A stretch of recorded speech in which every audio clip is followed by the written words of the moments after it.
एक पाशुपत्य अस्त्र है, एक पाशुपत्य अस्त्र है, एक पाशुपत्य योग है और एक पाशुपत्य व्रत है। तीन चीज। पाशुपत्य योग, पाशुपत्य अस्त्र, पशुपति व्रत। पशुपति अस्त्र को, पाशुपत्य अस्त्र को हम धारण नहीं कर सकते क्योंकि हम में इतना बल नहीं है कि हम भगवान से पशुपति अस्त्र लेकर आ जाएं और अपनी रक्षा कर लें। हम में बल नहीं है, हम इतना तप, हम इतनी साधना, हम इतना व्रत नहीं कर सकते।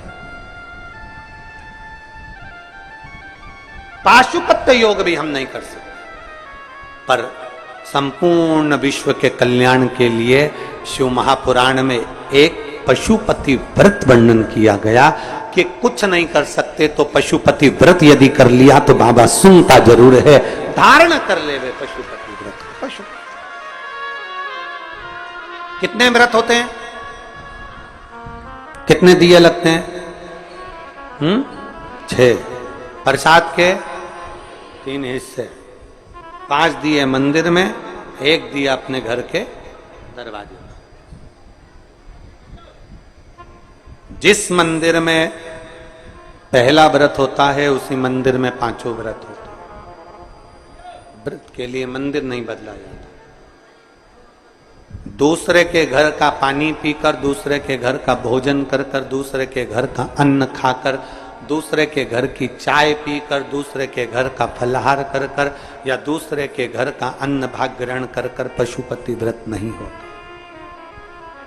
जिस दिन आपका पशुपति व्रत है उस दिन अपने ही घर का भोजन, अपने ही घर का पानी, अपने ही घर की चाय, अपने ही घर का पूजन साहित्य, अपने ही घर की सारी सामग्री होना चाहिए।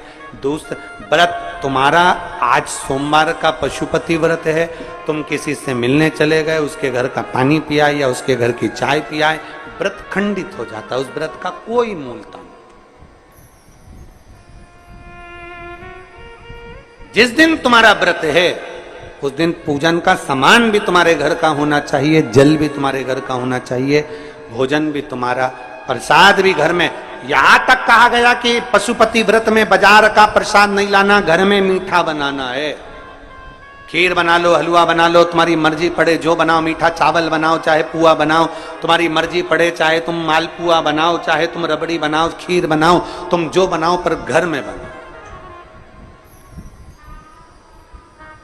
उतना बनाओ जिसके 3 हिस्से हो जाएं, 2 हिस्से मंदिर में, 1 हिस्सा अपने साथ आ जाए। जब भोजन ग्रहण करो शाम को, वो प्रसाद का जो हिस्सा लेकर आए हो वो पूरा खाओ पहले, फिर प्रसाद लेने के बाद फिर भोजन। पशुपति व्रत में ऐसा वर्णन नहीं है कि तुम नमक नहीं खाओगे या ये नहीं खाओगे या वो नहीं खाओगे। शाम के समय भोजन करना है। अब शाम को भोजन करना है तो पहले भगवान का पूजन कर कर जो प्रसाद लेकर आए हो वही प्रसाद का हिस्सा पहले खाओ, फिर भोजन। बस इतना जरूर याद रखो कि दूसरे के घर का अन्न नहीं, दूसरे के घर जाकर पानी मत पियो, दूसरे के घर जाकर चाय मत पियो।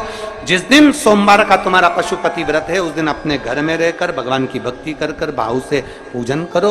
अपने घर की चाय पियो, अपने घर का पानी पियो, मायके का भी नहीं, किसी के घर का नहीं, अपने घर का। अगर मायके गए हो तो फिर अगला सोमवार कर लो, दूसरा सोमवार कर लो, पर वो सोमवार फिर मान्य नहीं। अगर आपने किसी के घर का भोजन किया है तो फिर वहां पर कुछ शुल्क दो, पैसा दो, उसके बाद वहां से चलो। चाय पिए, वहां शुल्क दो, क्योंकि अपने को किसी के घर का भाग ग्रहण कर कर हम अपना भाग पशुपति व्रत का नहीं देते। पशुपति व्रत। अब कई लोग कहते हैं गुरुजी पशुपति व्रत कब चालू करना चाहिए? शिव महापुराण की कथा कहती है शंकर भगवान के पास जाने का कोई समय नहीं है, शंकर भगवान को भजने का कोई समय नहीं है, शंकर भगवान को पुकारने का कोई समय नहीं है। जैसे मौत का कोई समय नहीं होता उसी तरह शंकर का भजन करने का कोई समय नहीं होता। जब तुम्हारा मन कर जाए, जब तुम्हारा दिल कर जाए, जब तुम्हारा इच्छा कर जाए, तब तुम पशुपति व्रत प्रारंभ कर सकते हो। पर यदि आपका 16 सोमवार का व्रत है और साथ में पशुपति व्रत कर रहे हो तो वो स्वीकार नहीं होगा। तुम्हारी एकादशी सोमवार के दिन पड़ गई और तुम एकादशी का व्रत कर रहे हो और सोचो पशुपति व्रत भी कर लूं तो वो स्वीकार नहीं होगा। पशुपति व्रत केवल पशुपति व्रत ही रहे।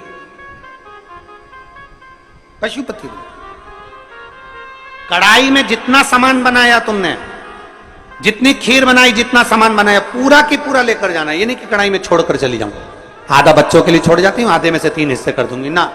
कढ़ाई में अगर छोड़कर चले गए तो प्रसाद के 2 हिस्से तो वहीं होगा, क्योंकि बना तुम शिव जी के लिए रहे थे, बना तुम भगवान के लिए, हिस्सा नहीं छोड़ना।